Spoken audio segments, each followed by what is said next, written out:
नामे, सर्वनामे, विशेषणे. Nouns, pronounce, ॲडजेक्टिव्स.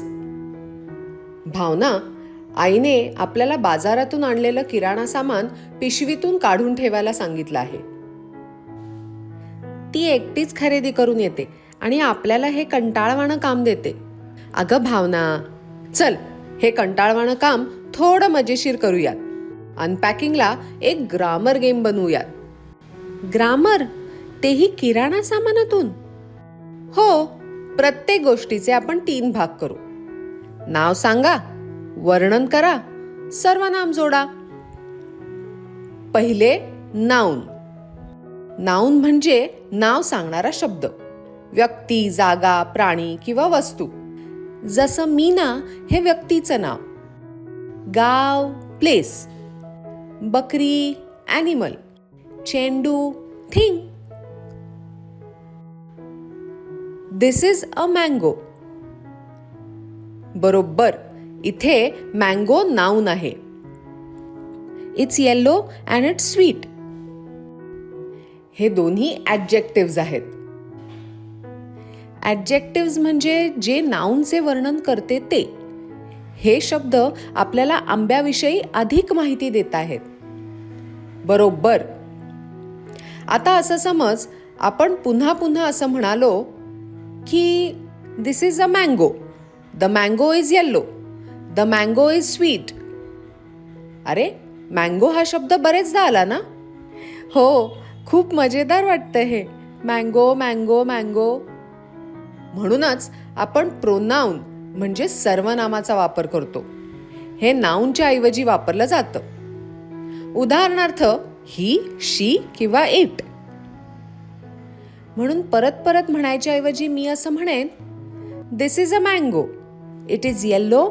It is sweet. अगदी बरोबर. इट प्रोनाउन आहे, त्यामुळे ते वाक्य लहान होतं. This is a book. It is heavy. Noun, book. Adjective, heavy. Pronoun, it.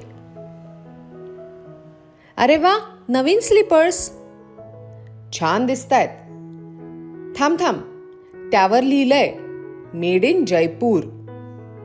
म्हणजे जयपूर हे एक प्लेस आहे आणि तेही नाउन आहे, हो ना? These slippers are brown. हे ॲडजेक्टिव्ह आहे. आणि द स्लीपर्स परत परत म्हणण्याऐवजी आपण दे म्हणतो. अरे, हे पाकिट आपल्या सरला मावशीसाठी आहे. इथे सरला हे एक नेम, नाउन आहे.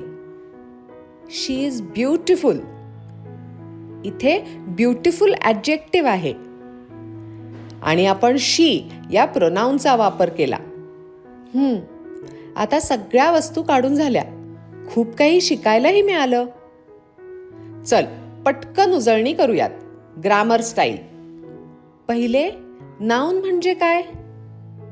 नाउन नाम सांगणारा शब्द आहे. व्यक्ती, ठिकाण, प्राणी किंवा वस्तू. उदाहरणार्थ, भावना, इंडिया, टायगर, बुक इत्यादी.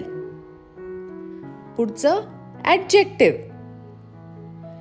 ॲडजेक्टिव्ह नाउनचं वर्णन किंवा त्याचं वैशिष्ट्य सांगते. उदाहरणार्थ, yellow mango, big book, tall tree, smart Bhavana इत्यादी. आणि शेवटी, प्रोनाउन, जे नाउनच्या ऐवजी वापरलं जातं. उदाहरणार्थ, ही, शी, इट, दे इत्यादी. आता आपल्या मित्रांना, म्हणजे जे हा व्हिडिओ बघत आहेत त्यांना काही प्रश्न विचारूयात. बघूया उत्तर बरोबर येतात की नाही. रिकाम्या जागा भरा. लक्ष देऊन विचार करा. चला, आता आन्सर्स पाहू. अरे वा ताई, आज तर खूप मजा आली. पुढच्या वेळी आपण अनपॅकिंगचे हे काम इंग्लिश सोबत मजेदार करूयात.